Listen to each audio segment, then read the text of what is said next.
All right, let's get right into it because this is probably one of the most confusing things a cat owner can experience. We're talking about the so-called love bite.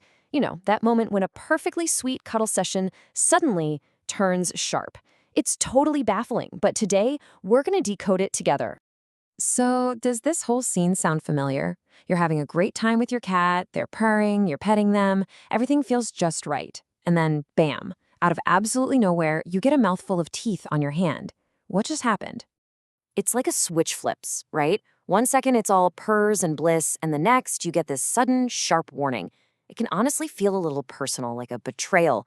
But I promise you, your cat isn't trying to be a jerk. They're trying to tell you something really, really important. So let's really break this down. What is actually going on inside your cat's head when they give you this confusing mix of affection and, well, aggression? Okay, and this right here, this is the most crucial thing to understand. Your cat is not biting you because they're mean or because they suddenly decided they don't like you. It's actually their last resort. It means they've tried other ways to communicate, and the bite is their final, desperate way of shouting, "Please stop." So let's put on our detective hats and investigate the main reasons behind this behavior. Because once you understand the why, preventing it becomes a whole lot easier. The official term for this is petting aggression, or more commonly, overstimulation.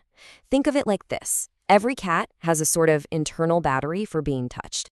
What starts out feeling really good can quickly become irritating or even overwhelming once that battery is drained.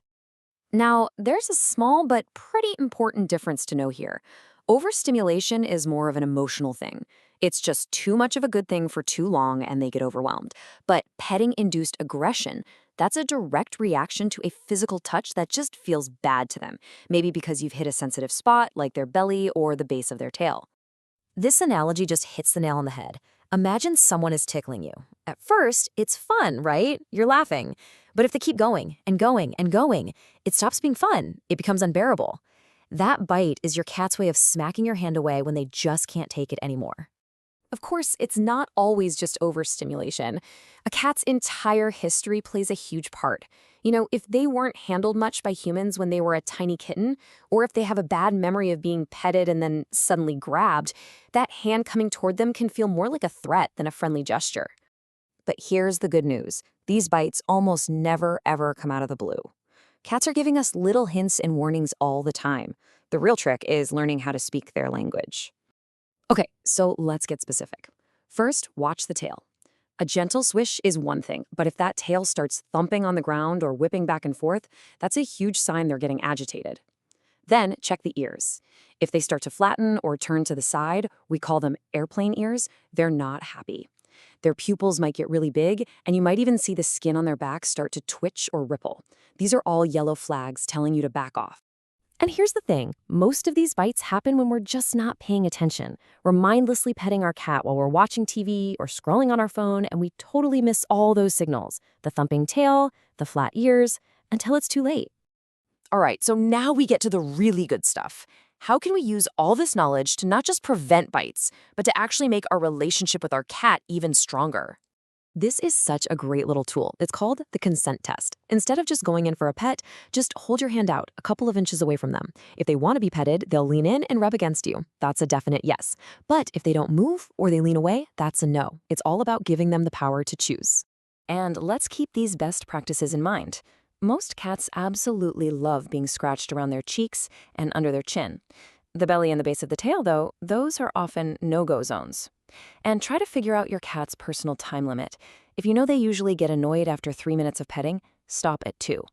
Always try to end the session on a positive note before they have a chance to get grumpy.